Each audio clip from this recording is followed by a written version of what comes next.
Well, J.D. Challenger does something that no other human being on Earth does. And he captures natives on canvas with his paint, not necessarily the way he sees them, but the way they see themselves.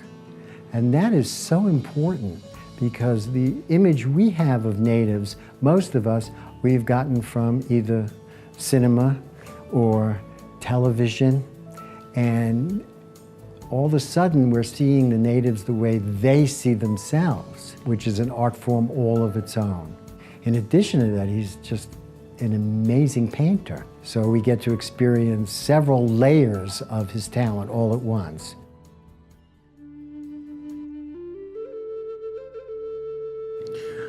I'm J.D. Challenger, and I do Native American work, portraits of Native Americans.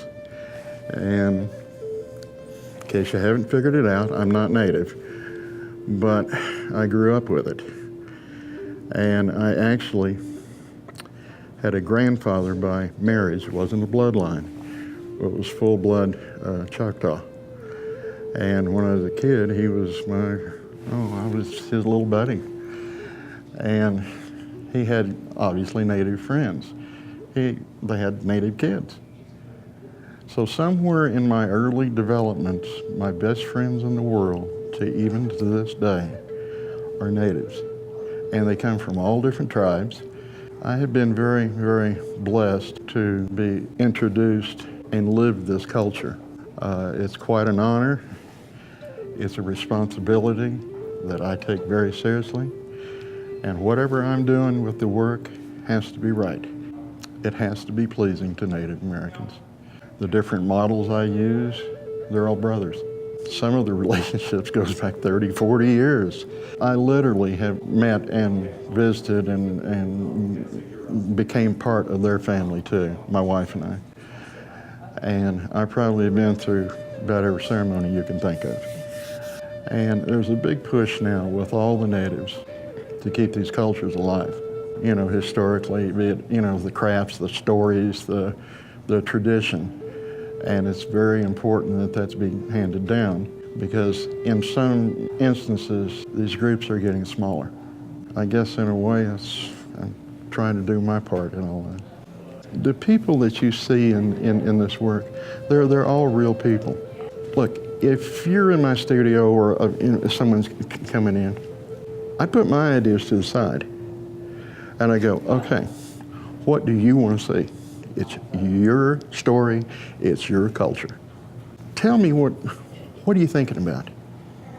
I have had natives hitchhike across country to come see me with a little paper bag full of antique regalia and go, can you paint this?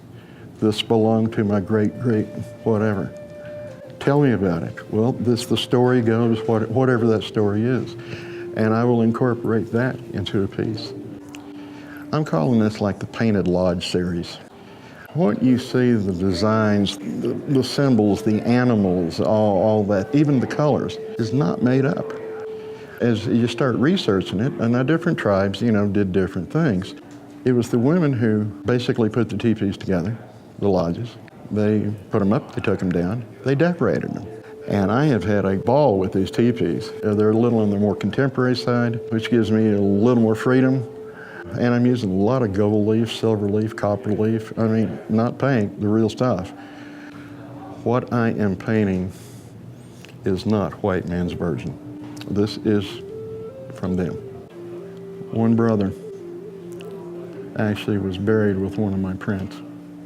That's what he wanted. I can't top that.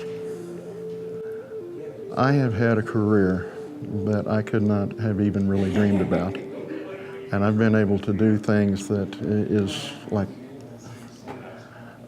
truly been blessed. But I have not done it by myself. I've had good, wonderful people behind me, which kind of brings me to Marty and Diane.